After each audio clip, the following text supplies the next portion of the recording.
Sen ne persen, sen ne melek, sen ne firişte.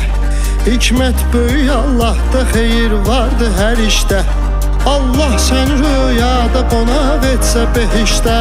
Heç vaxtı deməzsən ki bu dünya nə ləzzətdir. Heç vaxtı deməzsən ki bu dünya nə ləzzətdir. İnsan oyan artıq, niyə qəflətdə yatırsan? Allah'a yaxınlaş son əgər həqqə çatırsan. Məşum yaranırsan, sonra çirkabə batırsan. Gül bağına əkirsən, əməlindən tikan insan. Gül bağına əkirsən,